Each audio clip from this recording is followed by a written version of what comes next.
암송하겠습니다. 우리 지난 주일에 보잘것없으나 만나 우리의 생명의 양식이신 예수 그리스도, 보잘것없으나 우리에게 생명을 주신 예수님 생각하면서 이사야 53장 5절 말씀 두 번 읽고 세 번째 눈을 감고 해보겠습니다. 시작. 그가 찔림은 우리의 허물 때문이요 그가 상함은 우리의 죄악 때문이라. 그가 징계를 받음으로 우리는 평화를 누리고 그가 채찍에 맞음으로 우리는 나음을 받았도다. 이사야 53장 5절 말씀. 아멘. 우리 다시 합니다. 그가 찔림은 우리의 허물 때문이요 그가 상함은 우리의 죄악 때문이라. 그가 징계를 받음으로 우리는 평화를 누리고 그가 채찍에 맞음으로 우리는 나음을 받았도다. 이사야 53장 5절 말씀. 아멘. 우리 눈을 감고, 너무 중요한 말씀, 너무 좋은 말씀이죠. 우리 같이 한번 해보겠습니다. 그가 찔림은 우리의 허물 때문이요 그가 상함은 우리의 죄악 때문이라. 그가 징계를 받음으로 우리는 평화를 누리고 그가 채찍에 맞음으로 우리는 나음을 받았도다. 이사야 53장 5절 말씀. 아멘. 감사합니다. 오늘은 마태복음 2장 1절과 2절입니다. 마태복음 2장 1절과 2절입니다. 우리 같이 읽도록 하겠습니다. 같이 읽습니다. 헤롯 왕 때에 예수께서 유다 베들레헴에서 나심에 동방으로부터 박사들이 예루살렘에 이르러 말하되 유대인의 왕으로 나시니가 어디 계시냐? 우리가 동방에서 그의 별을 보고 그에게 경배하러 왔노라 하니. 아멘. 기도하겠습니다. 하나님 아버지, 감사합니다. 주님, 우리가 함께 모여서 예배를 드리고 함께 모여서 찬양하고 함께 모여서 우리가 말씀을 듣습니다. 하나님, 우리 시온 성가대의 이 귀한 찬양처럼 정말로 우리가 한 마음으로 죄와 싸워 이기고 한 마음으로 우리가 고난당하고 있는 형제들을, 자매들을 도와주고 일으켜주고 한 마음으로 함께 기도하여 우리가 함께 주님의 나라를 세워가는 우리 복된 교회 되게 하여 주시옵소서. 하나님, 오늘도 주님께서 말씀하여 주실 줄로 믿습니다. 우리 모두에게 온유한 마음 주셔서 하나님의 말씀에 마음을 여는 하나님 은혜로운 시간 되게 하여 주옵소서. 예수님의 이름으로 기도하옵나이다. 아멘. 자, 오늘 설교의 제목은 눈치 없는 동방박사들 했습니다. 좀 제목이 가볍죠? 네, 오늘 설교가 어쩌면 이 메시지가 좀 가벼울 수도 있고 어쩌면 무거울 수도 있습니다. 여러분, 동방박사 이야기인데요, 이 동방박사가 주변 인물 같이 보이지만 물론 맞습니다. 예수님이 중심 인물이고 동방박사는 주변 인물입니다. 그런데 2장 1절을 보시면 우리나라 성경에 동방박사를 소개하는 그 부분에서 우리나라 성경에 번역되지 않은 원래의 헬라어 단어가 있습니다. 그게 뭐냐면 헤롯 왕 때에 예수께서 유다 베들레헴에서 나심에, 그리고 나서 번역되지 않은 말이 뭐냐면 보라입니다. 보라. 잘 보라는 것입니다. 하나님께서 우리에게 집중해서 동방박사의 이 모습들을 보라는 것입니다. 보라. 동방에서 예수님의 탄생 소식을 보고, 이 별을 보고 예수님의 탄생을 보기 위해서, 증거하기 위해서 왔던 사람들, 너무 중요한 사람들이라는 것이죠. 그리고 우리 학교 우리 송병영 교수님 그 주석을 이렇게 보니까 이 보라에 대해서 말씀하시고, 그리고 이 동방박사, 이들이 온 곳이 어디일까? 가장 가능성이 높은 지역이 페르시아라고 해요. 페르시아 같으면 예루살렘에서 페르시아까지가 약 1000km 됩니다. 1000km. 그러니까 뭐 서울에서 부산 2배 넘지요. 이렇게 멀리에서 예수님의 탄생하는 그 모습을 보기 위해서, 전하기 위해서 온 사람들, 동방박사, 보라, 중요하다라는 것입니다. 그런데 이 사람들이 하는 행동들과 말을 보면 좀 눈치가 없다는 생각이 여러분 드시지 않습니까? 이들이 헤롯 왕에게 와서 진짜 왕이 나타났다 이렇게 말. 헤롯 왕한테 이 말하면 안 돼요. 왜냐하면 이 헤롯 왕은 자기가 이 자리 지키는 거, 이 왕이 되는 걸 위해서 아주 간사한 방법으로 왕이 되었고요. 그리고 이 자기의 이 왕권을 지키기 위해서 수단과 방법을 가리지 않는 간사하고 야심 많고 아주 잔인한 사람입니다. 우리가 알다시피 조금 있으면 나오는 말씀, 자기의 왕권을 위해서, 진짜 왕을 죽이기 위해서 아이들을 다 죽여버립니다. 영아 살해. 이런 것까지 하는, 수단과 방법을 가리지 않는 이 사람한테는 진짜 왕이 왔습니다, 그리스도가 왔습니다, 이런 이야기 하면 안 돼요. 그런데 동방박사들이 이 정치적인 상황도 모르고 헤롯이 어떤 인간인지도 모르고 눈치 없이 다 말해줍니다. 그리고 여러분, 헤롯이 동방박사들한테 묻습니다. 너희가 가서 그 진짜 그리스도를 발견하게 되면 내한테 이야기해라. 이용당하고 있어요. 지금 헤롯 왕에게 이용당하고 있습니다. 그럼에도 불구하고 이 동방박사들은, 여러분 뒤에 8절부터 11절을 보십시오. 보시면 헤롯의 이 말을 듣고 또 그냥 갑니다. 그냥 쏟고 나서, 그리고 예수님께서 탄생하신 그 자리에 별이 딱 멈추니까 너무너무 기뻐해요. 크게 기뻐합니다. 그리고 예수님 앞에 들어가서 경배하고 예물을 줍니다. 지금 도대체 어떤 상황인지 분위기 파악을 못하고 눈치가 없어요.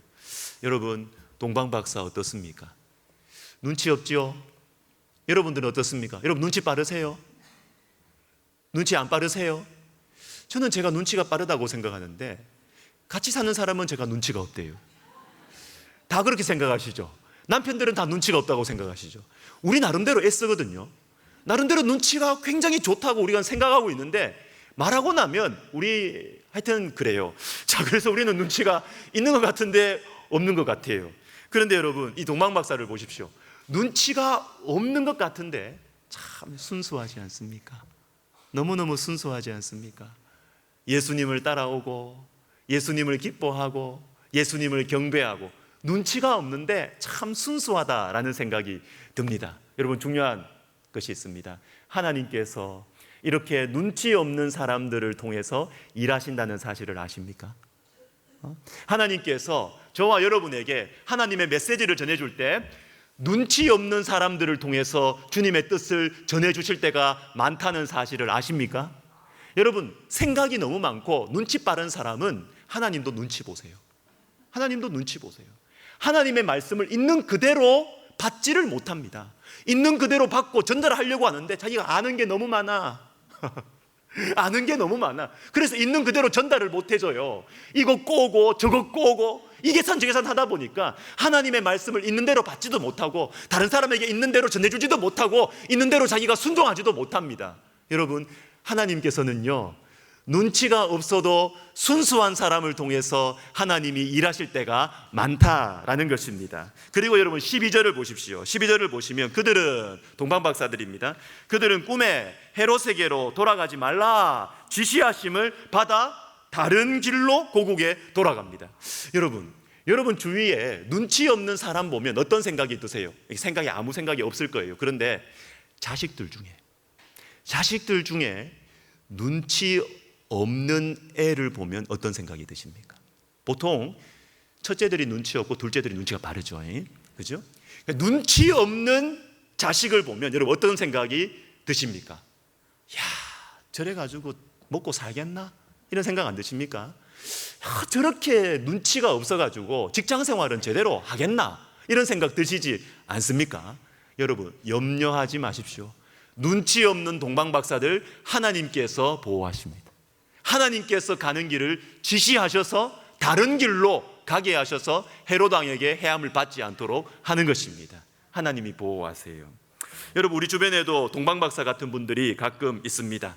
전체적인 사정을 모릅니다. 조직을 몰라요. 분위기 파악도 못하고 눈치도 없어요. 그런데 순수하고 단순해요. 여러분, 이런 분들을 어떻게 생각하십니까? 이게 오늘 설교의 포인트입니다. 여러분 주변에 눈치 없어요. 분위기 파악 못해요. 그런데 이 사람 악한 건 아니에요. 착해요. 단순해요. 하나님을 향한 마음이 진실해요. 이런 사람을 여러분들은 어떻게 바라보십니까? 이것이 오늘 설교의 포인트입니다. 눈치 없이 헤롯에게 이 소식을 전하면 어떡해? 왜 이렇게 당신은 분위기 파악을 못해? 왜 저렇게 눈치가 없을까? 이렇게 보실 수도 있습니다. 그러나 여러분, 분위기 파악하는 것보다 중요한 것이 있습니다. 눈치 빠르게 일 잘하는 것보다 중요한 것이 있습니다. 그것은 바로 하나님의 뜻이에요. 하나님의 메시지입니다. 그것이 분위기 파악보다 훨씬 중요합니다. 여러분, 이런 분들을 어떻게 바라보십니까? 여러분, 중요한 질문이 우리에게 있습니다. 그것은 뭐냐면, 난감한 일이 생겼어요. 분위기 파악 못하는 사람을 통해서 나에게 너무 기분 나쁜 일이 생겼고 기분 나쁜 말을 내가 들었어요. 이때 우리에게 던져야 되는 질문이 두 가지가 딱 갈려. 한쪽은 뭐냐면 우리 인간적인 마음이죠. 왜 내한테 이런 말을 하느냐, 상처되게. 왜 이렇게 이런 말을 했느냐, 왜 이렇게 분위기 파악을 못해, 왜 이렇게 눈치가 없어, 이런 질문을 할 수 있습니다. 근데 또 하나의 질문이 있습니다. 하나님께서는 왜 나에게 이런 말을 들려주실까? 저 사람을 통해서 하나님은 왜 나에게 이런 아픈 말을 듣게 하실까? 요 중요한 갈림길이 우리 앞에 있는 것입니다. 여러분, 눈치가 너무 빠른 분들은요, 분위기 파악을 너무 잘하시는 분들은 순종을 못합니다. 순종을 못합니다. 하나님의 말씀에 그대로 듣고 그대로 행하고 말하는 것보다 사람들 눈치가 더 중요해요. 사람들 눈치 보는 것이 더 중요하기 때문에, 사람들의 평판을 더 중요하게 여기기 때문에 순종을 못합니다. 분위기 파악은 잘하는데 하나님께 순종을 못해요. 순종을. 너무 많은 지식이 우리의 순종을 가로막을 때가 종종 있습니다. 그러나 여러분, 하나님의 눈치를 보시는 분들이 계십니다. 하나님 눈치를 보시는 분들은 어떨 때는 그런 분들 보면요, 눈치가 없어. 진짜 분위기 파악을 못해요. 지혜가 없는 것 같아요. 그러나 사랑하는 여러분, 눈치 없지만 순수한 사람을 통해서 하나님이 일하십니다. 그분들을 통해서 나에게 하나님께서 하나님의 음성을 들려주실 때가 많아요. 한 2달 전쯤에 저한테 한 제자가 전화가 왔습니다. 한 10여 년 전에 제가 우리 교회 담임 목회하기 전에 제 반에서 가르쳤던 학생인데요, 저보다 6살이 많아요. 6살이 많은데 그 당시 한 13년 전에 이분이 교회 개척을 하셨습니다. 여러분, 동두천 아시죠? 동두천 1시간 반 2시간 걸린 이제 양주 저쪽에서 교회 개척을 해가지고 우리 학교에 이렇게 들어오셨는데, 와가지고 저보다 나이도 많으면서 그때부터 막 저한테 스승님 뭐, 아이고 뭐 부담스러운데요. 근데 제가 사랑을 많이 받았어요. 근데 제가 우리 교회 담임 목회하기 전에는 여러 번 그 교회에 갔습니다. 그런데 오랜만에 전화가 와가지고 교수님 꼭 한번 우리 교회 오라는 거예요. 저녁 예배 7시 하니까 그 사역 마쳐놓고 또 오라는 거예요. 제가 주일에 힘들어서 잘 안 움직이거든요. 안 움직이는데 이분이 오라 그러니까 뭐 걱정도 되고, 무슨 일이 있나 교회에? 물어보니까 뭐 일도 없대요. 근데 설교 시간에 성도들한테 설교하면서 내가 이런 스승님이 있는데 우리 스승님을 한번 모시기로 했다고 성도들한테 선포를 했대요. 선포하고 난 전화하면 어떡해? 그래서 갔죠. 그래서 어제 이제 지난 주일에 이제 3시 반, 오후 3시 반에 아내와 함께 출발해가지고 도착하니까 5시가 넘었어요. 가서 목사님 부부하고 이렇게 교제를 하게 되었습니다. 교제를 하면서 그동안 고생했던 얘기를 많이 해주셨습니다. 상가 3층에서 교회를 시작을 했습니다. 제가 거기는 한 몇 번 갔죠. 상가 3층에서 시작했다가 그 다음에는 또 무슨 사정이 있어가지고 푹푹 찌는 비닐하우스에서 막 그렇게 예배를 드리고, 그리고 이제 또 세 번째 예배 장소에 이제 그때 온 겁니다. 그리고 또 11월 1일에 이분이 목사님 사택, 본인 사택일 이제 나와야 돼가지고 11월 1일에 들어가야 되는데, 어떤 집으로 들어가게 되었느냐, 거기가 한 70가구 되는 이제 농촌이에요. 뭐 들어오는 사람도 없고 나가는 사람도 별로 없고, 뭐 어르신들 이렇게 떠나시고 뭐 이런 상황이 있는 교회예요. 뭐 공장들도 이렇게 있고, 대충 그림 그려주시죠. 그런데 이 11월 1일에 이제 집을 이사를 해야 되는데 8년 동안 사람이 산 적이 없는 집에 들어가야 돼요. 이해가 되십니까? 상상이 되시죠? 8년 동안 사람이 안 살았습니다. 폐가죠, 폐가. 거기에 가는 거예요. 거기에. 애가 4인데요, 다 컸어요. 딸 3에 아들 하나인데, 아들은 아버지가 너무 가난해서 지금 신앙에 좀 갈등을 겪고 있다 그러더라고요. 이해됩니다.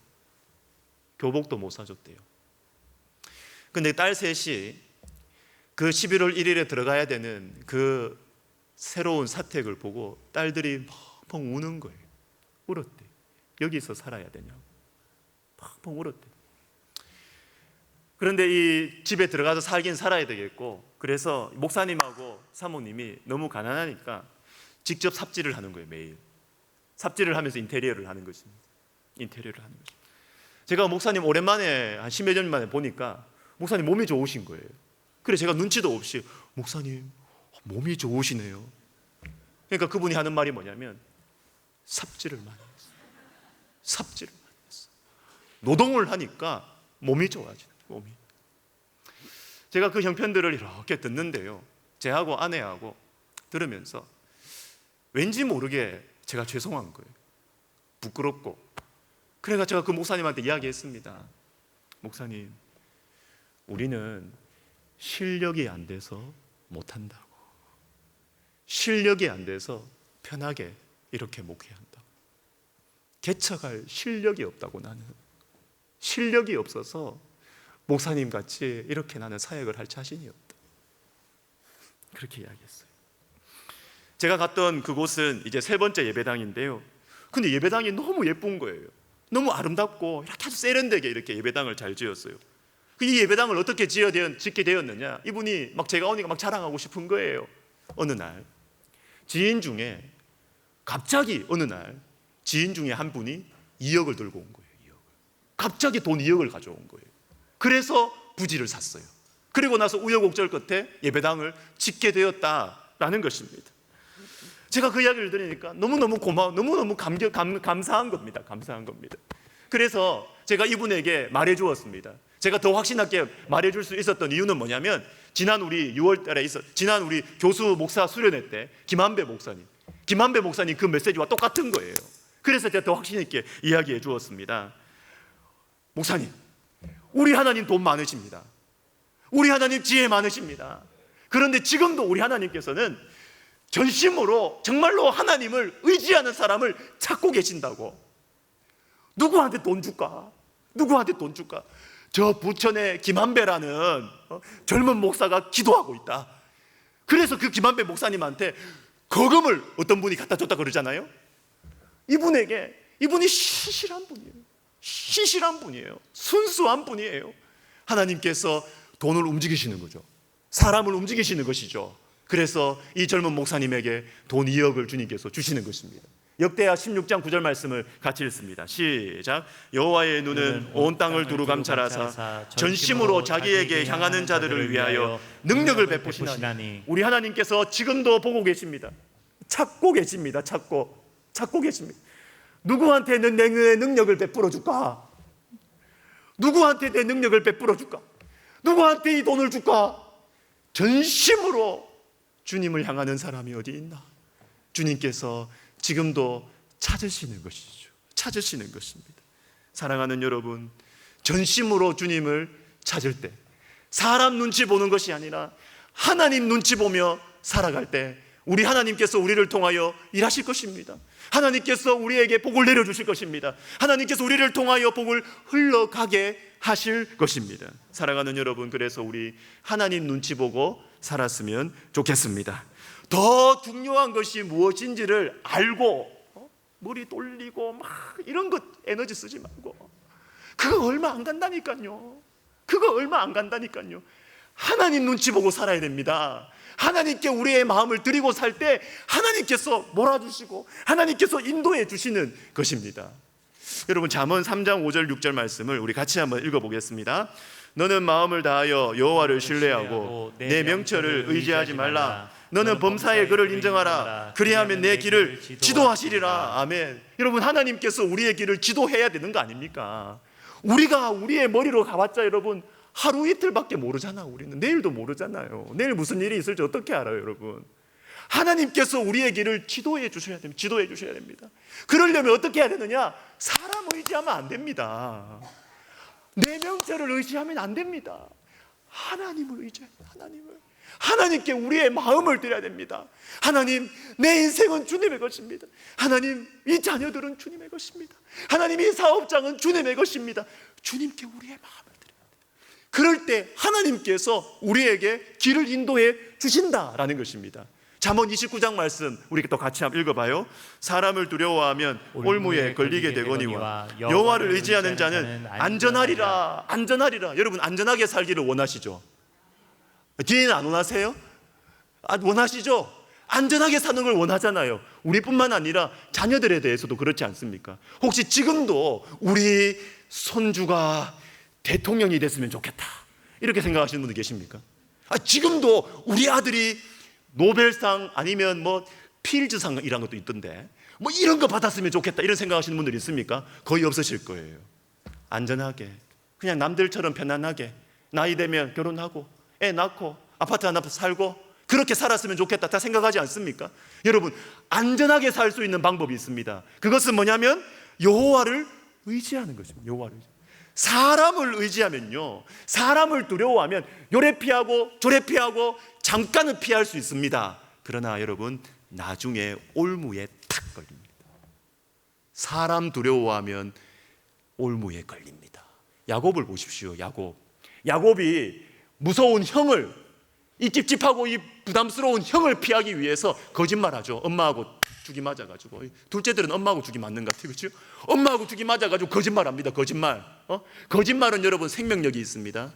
그래서 여러분 교회 안에서나 공동체 안에서 거짓말하시면 안 돼요. 거짓말 한 번 거짓말은 또 다른 거짓말을 만들어내고 그 다음에 또 다른 거짓말을 그 거짓말을 커버하기 위해서 또 거짓말. 여러분 거짓말은 생명력이 있습니다. 이걸 뷰띠아 현상이라 그러는데요. 나중에 한번 찾아보세요. 불어입니다. 뷰띠아 현상이라는 거죠. 거짓말에는 생명력이 있다. 거짓말에는 생명력이 있습니다. 그런데 여러분 이 야곱이 이 자신의 지금 당장의 이 어려운 상황을 모면하기 위해서 거짓말을 하는 것이죠. 그래서 잘 됐죠? 고생 안 했죠? 에서 딱 피하니까 에서보다 한 단계, 두세 단계 위인 라반을 만나서 생고생을 하는 것이죠. 생고생을 하는 것입니다. 여러분 사람을 두려워하면 올무에 탁 걸립니다. 그러나 여러분 여호와를 의지하는 자는 안전할 것입니다. 안전할 것입니다. 여러분 혹시 눈치 보시느라 분위기 파악하시느라 하나님과 멀어지지 않으셨습니까?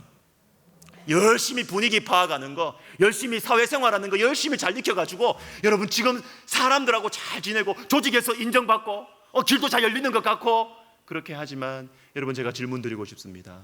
여러분의 중심은 지금 어떻습니까?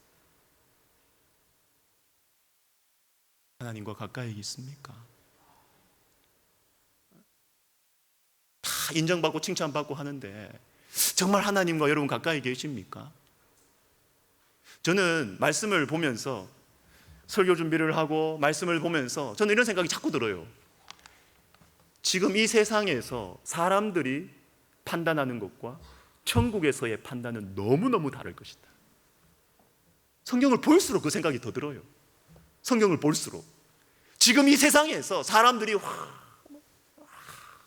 그거하고 천국에 가서 주님이 주시는 상은 너무 저는 다를 것 같아요. 너무너무 완전히 뒤집힐 것 같아요. 다를 것 같아요. 왜? 마태복음 6장 은밀한 중에 보시는 내 아버지께서 갚으시리라. 은밀한 중에 보시는 아버지께서 갚으시리라. 제가 지난 주일에 저녁에 말씀을 전하고 아내랑 서울로 집으로 돌아오면서 제가 아내한테 질문을 했습니다. 여러분 이런 목회자가 이렇게 좋은 교회에서 이렇게 안정된 곳에서 목회하는 이 목사가 그렇게 힘들고 삽질하면서 하는 제자 목사를 보고 돌아올 때 어떤 대화를 하겠습니까? 어떤 질문이 들겠습니까? 제가 아내한테 이렇게 질문했어요. 여보, 당신은 저곳에서 목회할 수 있겠나? 핵심입니다, 핵심. 저는 그 생각이 제일 많이 들어요. 너는, 광 목사, 너는 저런 곳에서 개척해서 목회할 수 있겠나? 제가 우리 아내한테 물었어요. 그러니까 우리 아내는 의외로 자기는 작은데 좋대요. 자기는 작은 곳, 소박한 곳이 좋대. 왜 그럴까 보니까 우리 아내는 예수님 안 믿는 가정에서 어렵게 신앙생활을 했거든요. 힘들게 신앙생활을 했기 때문에 그 마음이 열려 있어요. 근데 제가 아내한테 이야기했습니다. 나는 못할 것 같아. 솔직하게 이야기해서 나는 못할 것 같아. 내 속에 영적인 허영심이 있다, 여보. 나는 그런 곳에서 나는 사역 못할 것 같아. 갖추어져 있고 편안하고 이런 곳에서 내가 할 수 있지. 나는 그곳에서 사역 못해. 제 안에 영적인 허영심이 있더라고요. 허영심이.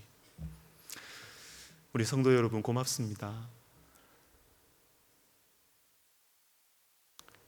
이렇게 능력 없는 사람을 담임 목사로 받아주셔서 감사합니다. 제 샌님 아닙니까, 샌님? 웃으시는 거 보니까 넌 적극적으로 동의하시는구나. 평생 공부하며 살았어요. 삽질 한 번 안 해봤어요. 군대 가서 삽질하다가 진짜 삽질하고 있네 그러면서 혼났어요, 상관한테. 삽질할 줄 몰라요, 저. 손 만지면 어떤 분은 아이고 이 손이 이렇게 부드러워가지고.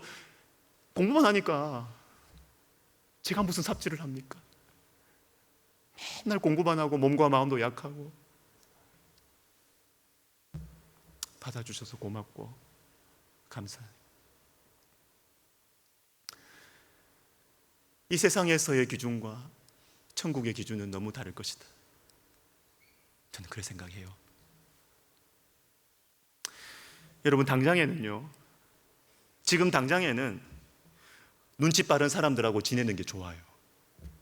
내 마음에 불편함이 없으니까 알아서 다 해줘요. 분위기 파악 잘해주는 사람하고 지내는 게 좋아요. 그러나 여러분, 장기적으로는 내 영혼을 위해서는 눈치가 좀 없어도 깨끗한 사람이 좋아요. 그 사람을 통해서 하나님의 음성을 듣습니다. 당장 피하는 정도가 아니고요, 정말 내 영혼으로 하여금 주님께로 가까이 가게 하는 그런 사람들을 가까이 하시기를 예수님의 이름으로 축복합니다. 저는 바라고 기대합니다. 저와 여러분이 하나님과 사람에게 정말로 유익하고 복된 사람이 되기를 바라고 기대합니다. 여러분, 그러기 위해서는 우리의 중심이 순수해야 돼요.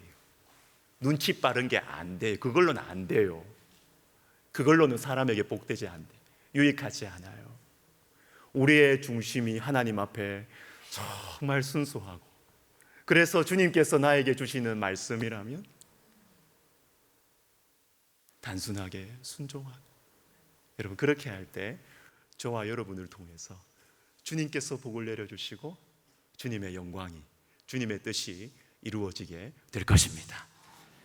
기도하겠습니다. 우리 말씀을 생각하면서 이렇게 기도하면 좋겠습니다.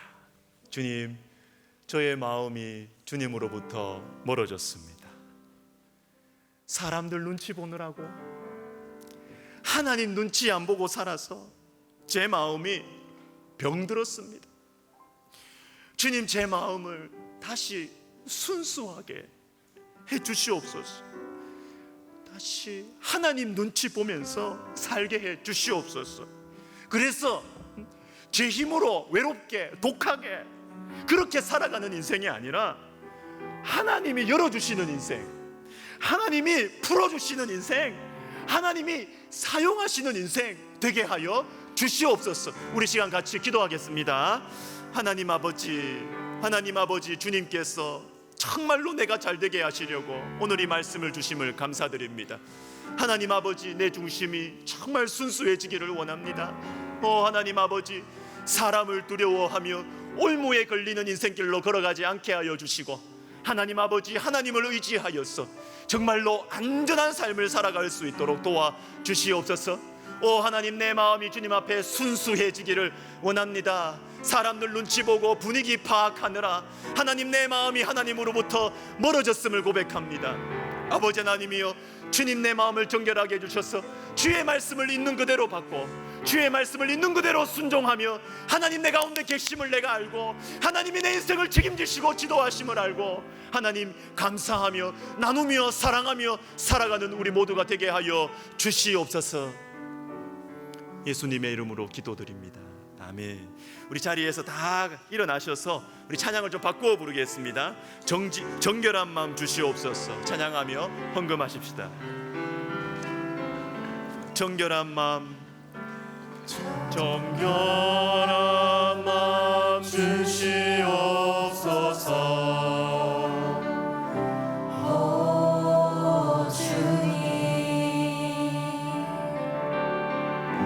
정직한 영을 새롭게 하소서.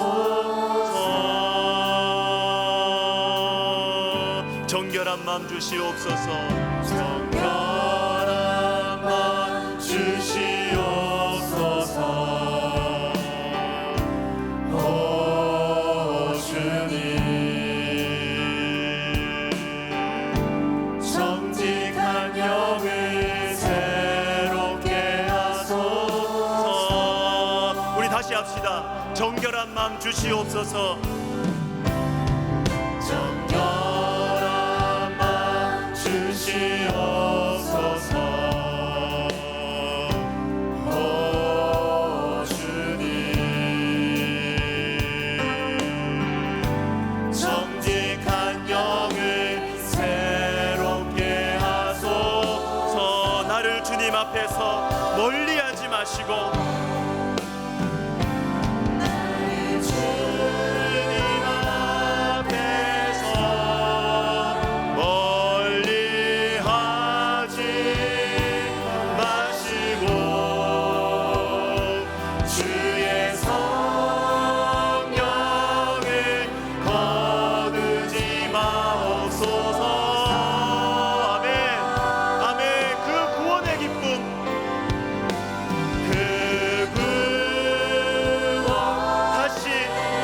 회복시켜 주시옵소서.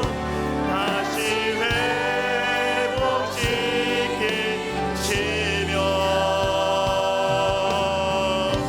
변치 않는 마음. 네, 다시 합시다. 나를 주님 앞에서 멀리하지 마십시오. 나를 주님 앞에서 멀리하지 마십시오. 나를 주님 앞에서 멀리하지 마시고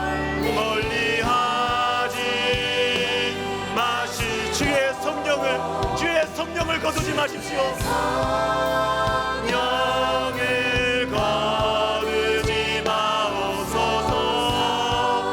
그 구원의 기쁨 주님 다시 회복시켜 주십시오. 그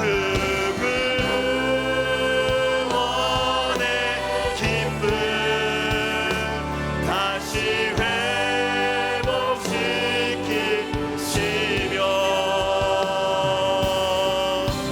변치 않는 마음 내 안에 주소서. 하나님 아버지, 우리를 살려주십시오. 주님, 많은 것을 가지고 더 평안해졌고 걱정할 것들이 사라졌어도 하나님, 내가 주님 앞에서 멀어지면 하나님 우리 인생의 영혼이 죽어가는 것을 알게 해주셔서 감사드립니다. 하나님, 그 구원의 기쁨을 다시 회복시켜 주십시오. 하나님, 그 구원의 기쁨을 다시 회복시켜 주십시오. 주님을 향하여, 우리가 주님을 향하여 주님께서 내 길을 인도하시고 우리 가정을 붙드시고 우리 자녀들을 붙드시고 인도하신다는 것을 믿음으로 눈물로 주님 앞에 고백했던 그때의 그 첫사랑을 다시 회복시켜 주시옵소서. 오 하나님 아버지, 주님 우리에게 그래서 우리가 사람들 눈치보다 하나님 눈치 보게 하여 주시고 하나님 아버지, 정말로 순수한 마음이 회복되어서 주님께서 우리에게 복을 내려주시고 우리를 통하여 주님의 복이 흘러가는 은혜로운 인생, 행복한 인생, 복된 인생 살게 하여 주시옵소서. 이제는 우리 주 예수 그리스도의 은혜와 하나님 아버지의 사랑과 성령의 감동과 위로 교통하심이 하나님을 의지하여 정말로 안전한 인생, 하나님을 의지하여 정말로 행복한 인생 살아가기를 소원하는 모든 영혼들 머리 위에, 그리고 우리 백석학원과 총회와 우리 교회 위에 이제로부터 영원토록 함께 있을지어다. 아멘.